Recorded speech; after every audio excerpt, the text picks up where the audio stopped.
Entonces, vamos a ver primero qué sucede cuando le coloco un metal en el interior de un capacitor, por supuesto sin que toque las placas, ¿no? Coloco un metal que ocupe una porción, o sea, no todo el espacio, sino una porción del espacio entre las placas.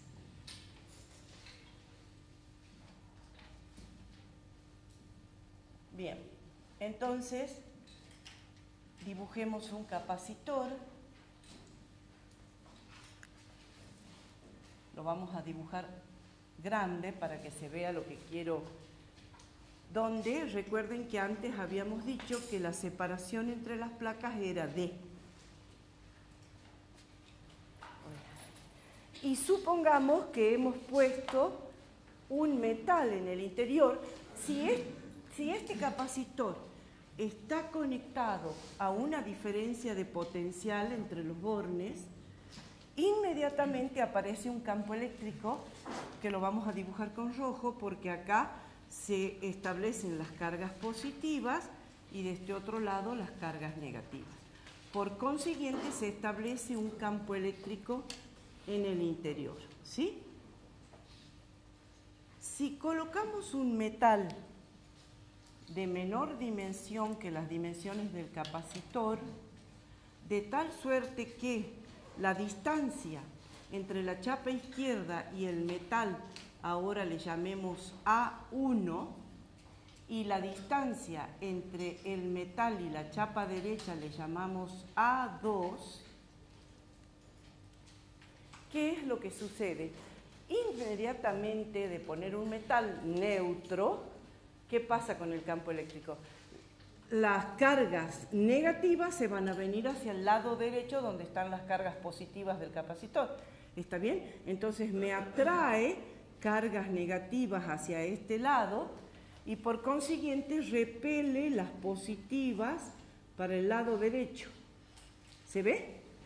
Generando en el interior un campo inducido que se opone al campo externo. ¿Entienden lo que estoy diciendo? Genera en el interior del metal un campo que se opone y anula al campo externo. Se genera un campo inducido dentro del metal. Como en el metal no puede haber carga, no puede haber campo, el campo que se genera anula al campo externo. De tal suerte entonces que en el interior el campo es igual a 0, ¿está bien? ¿Y qué me queda? Esto es análogo, no sé cómo era el signo de análogo, creo que así, es análogo a tener dos capacitores en serie de distancia entre las placas A1 y el otro A2.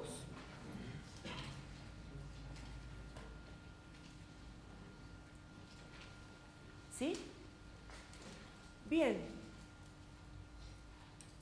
Por supuesto, cada uno de ellos sigue manteniendo el campo externo, que era igual a sigma, cantidad de carga, dividido el área por epsilon 0. O sea, es sigma sobre epsilon 0.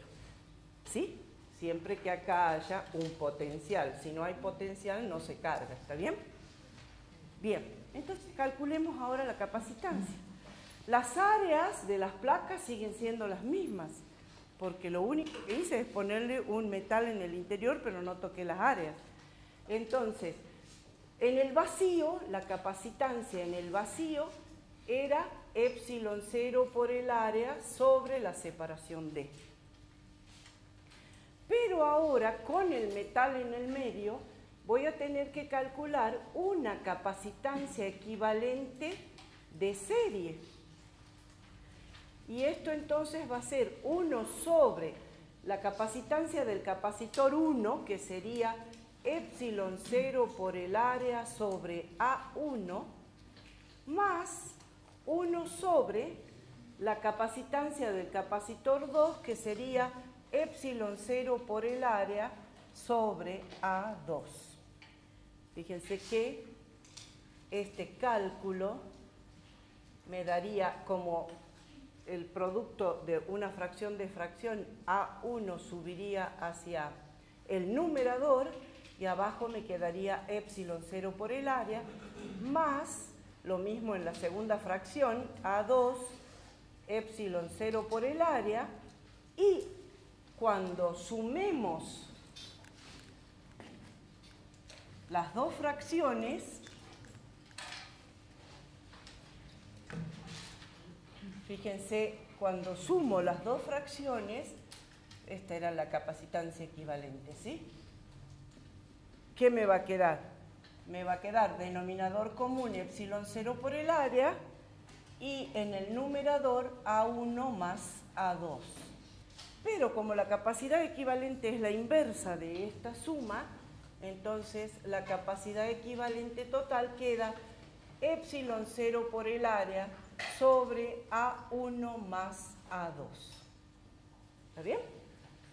Comparando esta capacitancia equivalente con la capacitancia en el vacío, vemos que esta capacitancia aumentó, porque la suma de A1 más A2 es menor que la distancia D original. ¿Sí?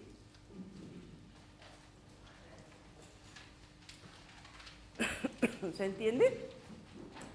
Entonces, el hecho de haber puesto el metal en el interior del capacitor hizo que la capacitancia aumente, porque en una zona el campo eléctrico se anuló. ¿Sí? ¿Por qué recalco esto? Porque vamos a ver ahora qué pasa con los dieléctricos. Sí, es equivalente a poner dos capacitores en serie. ¿Sí? Después vamos a hacer un ejercicio donde ponemos el dieléctrico. ¿Está bien? ¿Se entendió? Bien. Entonces ahora sí vamos a analizar qué pasa con el dieléctrico.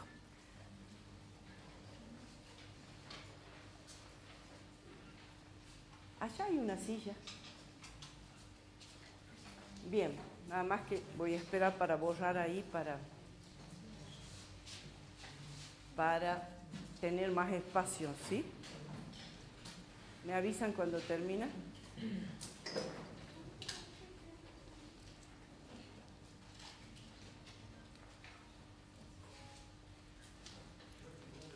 Sí.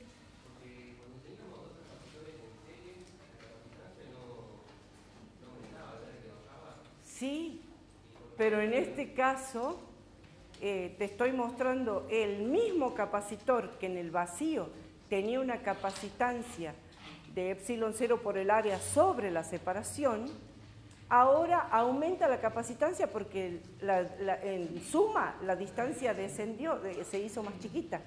Acordate que la capacitancia es inversamente proporcional a la separación de las placas.